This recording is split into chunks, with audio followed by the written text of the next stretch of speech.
अस्सलामुअलैकुम दोस्तों, कहानी पुराना तय खाना का पार्ट नंबर 2 शुरू हो गया है। अगर आप मेरे इस चैनल पे न्यू हैं तो मेरे चैनल को लाजमी सब्सक्राइब कर दें ताकि आने वाली हर वीडियो आप तक पहुंचती रहा करे। तो इसने बताया कि रात के वक्त कोई जोर जोर से हंसता है, कभी औरत की आवाज में, कभी मर्द की आवाज में, कभी कोई चारपाई के सराहने खड़ा हो जाता है और कभी कोई औरत दीवार पर छपकी की तरह चिढ़ती हुई नजर आती है। और गुज़श्ता रात हमारे पास 5 जानवर थे, 2 बकरियां और 3 बकरे, जिसमें से 2 बकरियों को भी किसी ने बुरी तरह मार डाला है। तो डीलर भी बीच में बोल पड़ा, जी रियाज साहब, मैंने खुद जाकर देखा है, 2 जानवरों की इंतड़ियां और खून नीचे बेसमेंट में पड़ा हुआ है और जानवरों के जिस्म का कुछ हिस्सा गायब है। पर तहखाने में बहुत अंधेरा है जिसकी वजह से हम ज्यादा कुछ नहीं देख सके। डीलर ने यह भी कहा कि मैं खुद परेशान हो गया हूं ये सब देखकर, ऐसा तो कभी नहीं देखा मैंने। अब बाबा हैरत भरी नजरों से उन दोनों की तरफ देख रहे थे। तो बाबा ने कहा, भाई मुझे बहुत अफसोस है आपके साथ जो भी हुआ। अब आप बताएं मैं आपकी क्या मदद कर सकता हूं। तो इस बंदे ने बाबा से बोला कि मैंने किसी मौलवी साहब को लाकर घर का मुआयना कराया है। तो मौलवी साहब ने सब देखने के बाद कहा है कि तय खाना मुकम्मल तौर पर बंद कर दो, इसको ईंटें लगाकर मुकम्मल तौर पर बंद करना है, क्योंकि इस तय खाने में बहुत ही बुरी और ताकतवर शैतानी चीजें बस गई हैं और वो जल्दी यहाँ से जाने वाली नहीं है।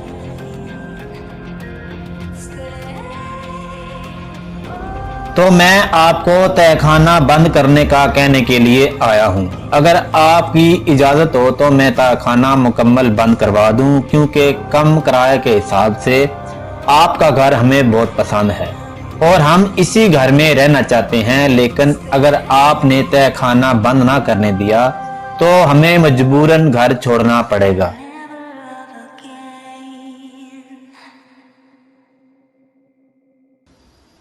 क्योंकि हम नहीं चाहते कल को और कोई नुकसान हो जाए। तो बाबा ने बोला, चलो ठीक है, जैसा आप लोगों को मुनासिब लगे आप कर लें। और फिर इन लोगों ने बेसमेंट को मुकम्मल तौर पर बंद करवा दिया।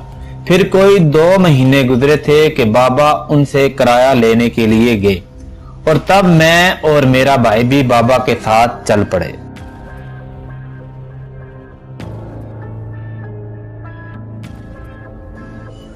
और हमने इधर जाकर दरवाजे पर दस्तक दी तो किसी खातून ने दरवाजा खोला। तो बाबा ने सलाम किया, उसने सलाम का जवाब दिया और पूछा, जी फरमाइए और आप लोग कौन हैं। बाबा ने कहा, बाजी मेरा नाम रियाज है और ये मेरे बेटे हैं, हम किराया लेने आए हैं। और पूछा, बाजी भाई अशरफ घर पर ही हैं। तो खातून बोली, जी रियाज भाई आप लोग अंदर आ जाएं। तो बाबा ने बोला, शुक्रिया बाजी। इतने में सामने से वही आदमी आया जो तय खाना बंद करने का पूछने आया था। उसका नाम अशरफ था और ये खातून का शोर था। इसने बाबा को देखते ही सलाम किया और बाबा से गले मिला और फिर हम दोनों भाइयों से सलाम लिया और बीवी से फौरन चाय बनाने का बोला। बाबा ने मना किया पर उसने बोला, रियाज भाई मुझे बहुत खुशी होगी अगर आप हमारे साथ 1 कप चाय पी लेंगे। तो फिर बाबा ने बोला, ठीक है। तो हम बैठ गए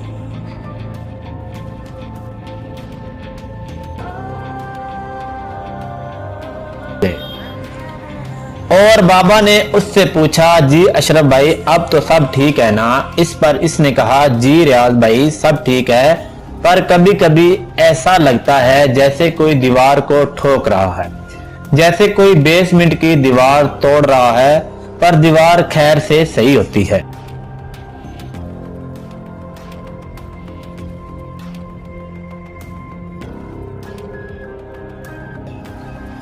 वैसे भी हम लोग ऊपर वाली मंजिल पर ही रहते हैं, इस वजह से हम लोग बेसमेंट की तरफ जाते ही नहीं और ना ही इस पर ध्यान देते हैं। इस पर बाबा ने उठकर बेसमेंट की तरफ जाकर इस दीवार को देखा तो बाबा हैरान रह गए।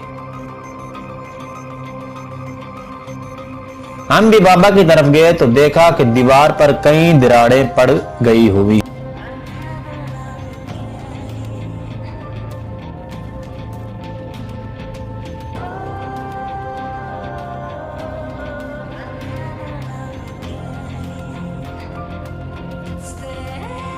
थी। तो बाबा ने उससे फौरन कहा, अशरफ भाई इधर देखिए। तो वो भी हैरत अंगेज नजरों से बेसमेंट की दीवार पर देखने लगा और बोला, रियाज भाई ये तो ऐसे लगता है जैसे कुछ दिनों बाद टूट जाएगी। आहा, इसका कुछ करना पड़ेगा, ये तो मैंने आज ही देखा है, ये तो टूटने वाली है।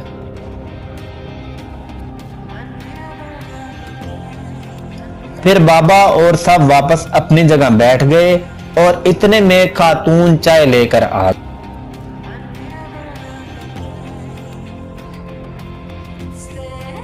और साथ में कुछ बिस्कुट भी।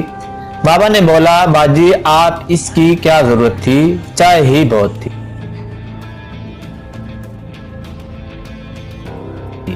तो खातून बोली, भाई हमने तो कुछ भी नहीं किया, अगर आपके आने का पता होता तो हम आपके लिए खाना भी तैयार कर लेते।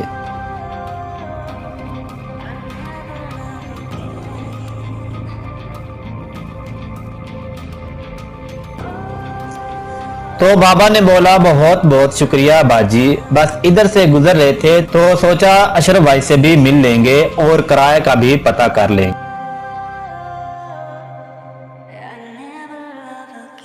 तो इसलिए हम लोग आ गए। तो खातून बोली कि आपने बहुत अच्छा किया भाई, हम तो ऐसे सारा दिन घर में बोर होते जाते हैं।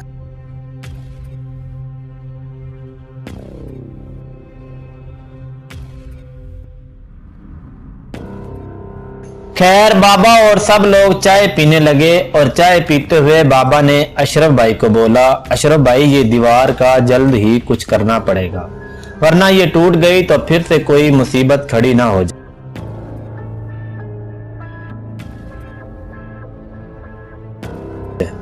तो अशरफ भाई बोले, जी जी रियाज भाई, मैं कल ही मजदूर लाकर इसे दोबारा से पक्की करवाता हूं।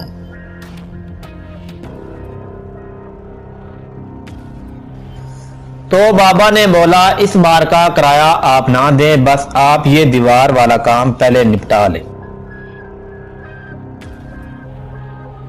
तो अशरफ भाई बोले, नहीं नहीं रियाज भाई, किराया आप ले जाएं, हम करवा लेंगे काम, पैसों की कोई मुश्किल नहीं है।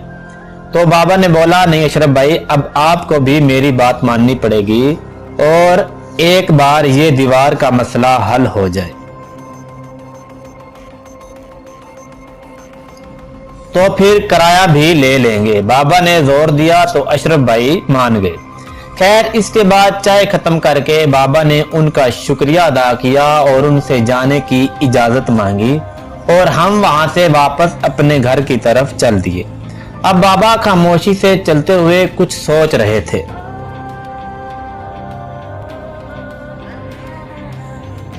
तो मेरे भाई ने बाबा से पूछा, बाबा क्या सोच रहे हैं? तो बाबा ने कहा कि मैं इस दीवार के बारे में सोच रहा हूं, आखिर वहां ऐसी क्या चीज है जो दीवार को भी तोड़ने की कोशिश कर रही है। मैं तो बहुत परेशान हो गया हूं। तो भाई बोला, बाबा आप परेशान ना हो, कल इंशाअल्लाह अशरफ भाई दीवार को मजबूत करा लेंगे।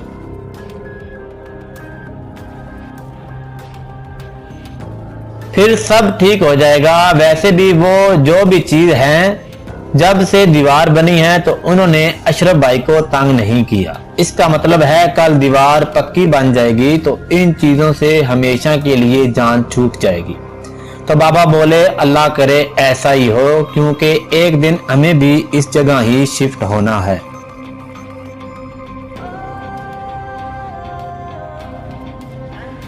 तो अल्लाह करे इससे पहले ये मामला हल हो जाए, बस दुआ करो। इसके बाद हम लोग अपने पुराने घर पहुंच गए। तो अम्मी ने पूछा, जी सब ठीक है ना? अब बाबा ने बोला, हाँ हाँ सब ठीक है। खैर अगले दिन कोई सुबह 10:30 बजे का टाइम था कि दरवाजे पर दस्तक हुई। बाबा काम पर गए हुए थे।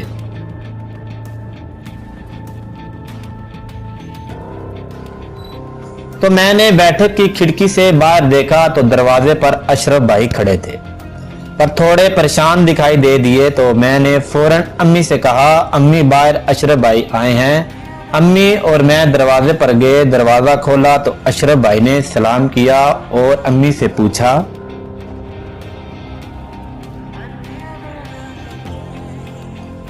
बाजी रियाज भाई हैं? तो अम्मी ने बोला, नहीं भाई, रियाज साहब तो इस वक्त काम पर होते हैं। तो अशरफ भाई बोले, बाजी कब तक आ जाएंगे रियाज भाई? तो अम्मी बोली, भाई वो तो 4 बजे तक काम से आते हैं, लेकिन वो 12 बजे दोपहर के खाने के लिए भी आ जाते हैं।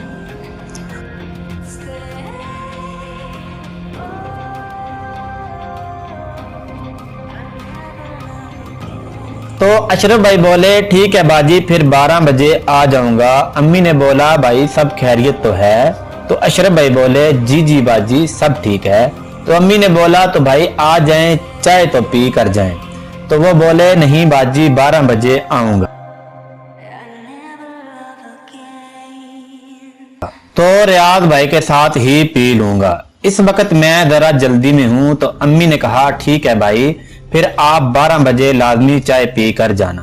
तो अशरफ भाई बोले, जी जी बाजी इंशाल्लाह जरूर पीऊंगा। इसके बाद उन्होंने सलाम किया और फिर वो चले गए। अम्मी ने मेरी तरफ देखा और कहा, ये अशरफ भाई इतने बुखलाए हुए क्यों लग रहे थे? मैंने ना में सर हिलाते हुए कहा, पता नहीं अम्मी। तो अम्मी बोली, अल्लाह करे सब ठीक हो। और अम्मी वापस कमरे में चली गई और मैं भी वापस बैठक में टीवी देखने चला गया। खैर सुबह 11:15 का वक्त हुआ।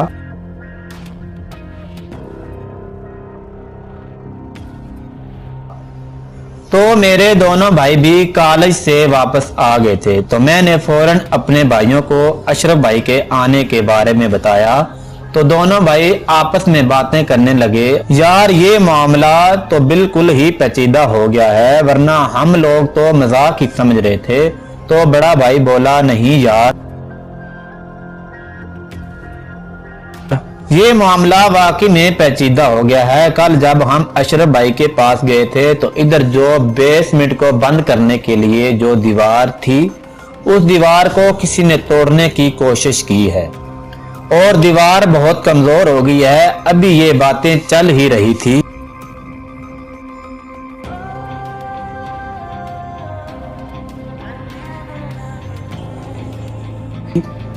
के दरवाजे पर दस्तक हुई। मैंने फौरन फिर खिड़की से बाहर देखा तो बाहर अशरफ भाई दोबारा आ चुके थे।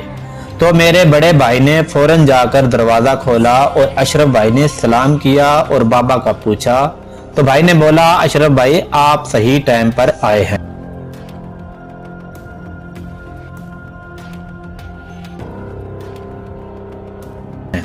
बस बाबा आने ही वाले हैं, आप अंदर आ जाएं। तो भाई ने अशरफ भाई को बैठक में बिठा लिया। मैंने फौरन पानी लाकर अशरफ भाई को दिया। उन्होंने पानी ऐसे पिया जैसे कोई कहीं से भागकर आया और एक सांस में पूरा गिलास पी जाए।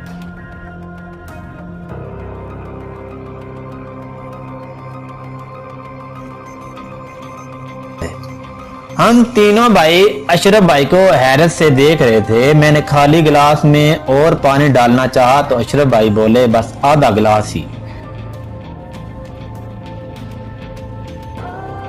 इसके बाद बड़े भाई ने अशरफ से पूछा,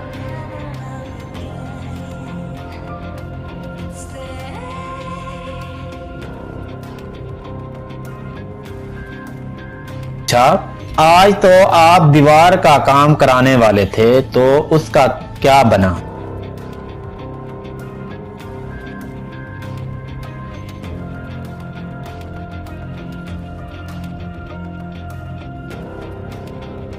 तो अशरफ भाई ने बताया, बेटा मैं तो सुबह ही अपनी बेगम को उसके ऑफिस छोड़ने के बाद अपने ऑफिस गया और वहां से छुट्टी लेकर अड्डा पर गया और वहां से 2 मजदूरों को और 7 सीमेंट वगैरह लेकर आया था और मजदूरों को दीवार के काम पर लगा।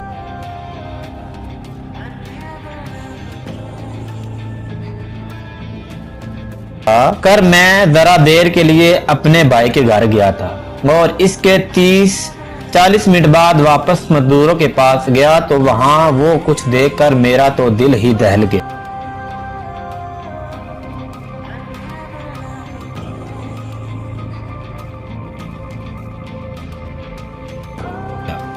क्योंकि जो मजदूरों को मैं छोड़ कर गया था इसमें से एक तो मुझे कहीं नजर नहीं आया और दूसरा बेसमेंट की सीढ़ियों पर बेहोश पड़ा था और दीवार आधी से ज्यादा टूटी थी। मैं बहुत डर गया था क्योंकि बेसमेंट के अंदर से किसी की हड्डियां चबाने की आवाज आ रही थी और आवाज साफ सुनाई दे रही थी जैसे कोई बहुत ही करीब बैठकर हड्डियां चबा रहा हो। और मेरे तीनों जानवर भी नजर नहीं आ रहे थे पर फिर भी मैंने डरते डरते जैसे तैसे मैंने इस मजदूर को उठाया और बहुत ही मुश्किल से उसे घसीटते हुए इसको घर से बाहर लाया पर इसको होश नहीं आ रहा था। इस वजह से मैंने फौरन उसको गाड़ी में डाला और अस्पताल छोड़कर आया हूं।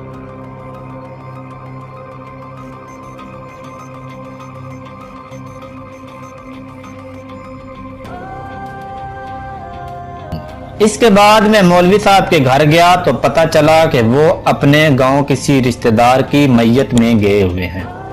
तो मैं वहां से वापस अपने भाई के घर से होकर यहाँ आया तो पता चला कि रियाज भाई भी घर पर नहीं है। तो अब मैं दोबारा आया हूँ।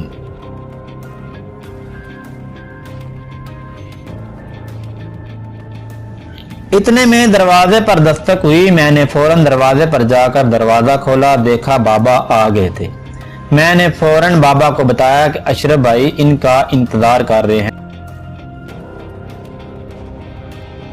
तो बाबा सीधा बैठक में ही चले गए और अशरफ भाई से सलाम लिया और इतने में अम्मी भी बैठक में आई और सबसे सलाम लिया।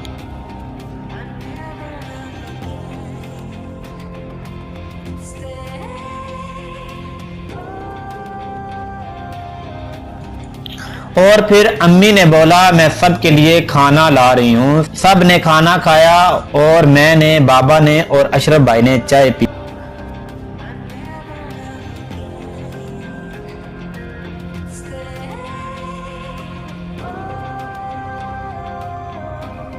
लेकिन अशरफ भाई ने ना तो खाना ठीक से खाया और ना चाय पूरी तरह से ही, क्योंकि वो बहुत परेशान थे और मेरे बाकी दोनों भाई चाय नहीं पीते थे।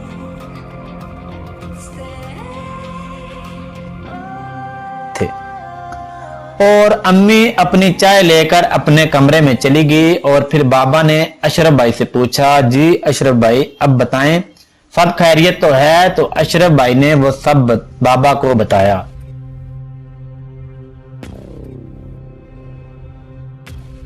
जो कुछ देर पहले हमें बताया था। तो बाबा ने कहा कि दूसरा मजदूर कहाँ है? तो अशरफ भाई ने बोला उसका कुछ पता नहीं।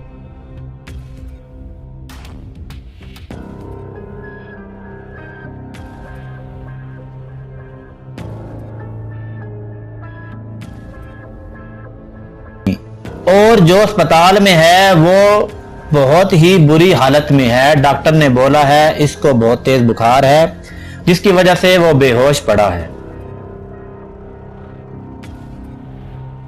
और मैं इस वजह से आपके पास आया हूं, कुछ बताएं मैं क्या करूं?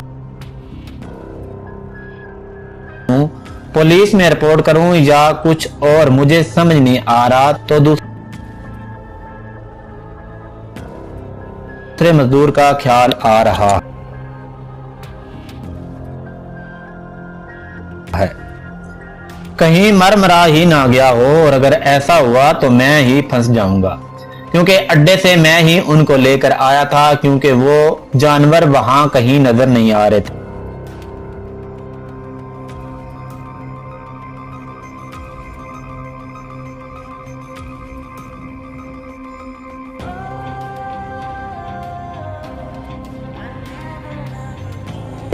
तो तो बाबा ने कहा कि तुम फिक्र ना करो, सब ठीक हो जाएगा, हम वहाँ कुछ लोगों को साथ लेकर चलते हैं। तो कहानी का नेक्स्ट पार्ट देखने के लिए मेरे चैनल को लाजमी सब्सक्राइब कर दें। बहुत शुक्रिया।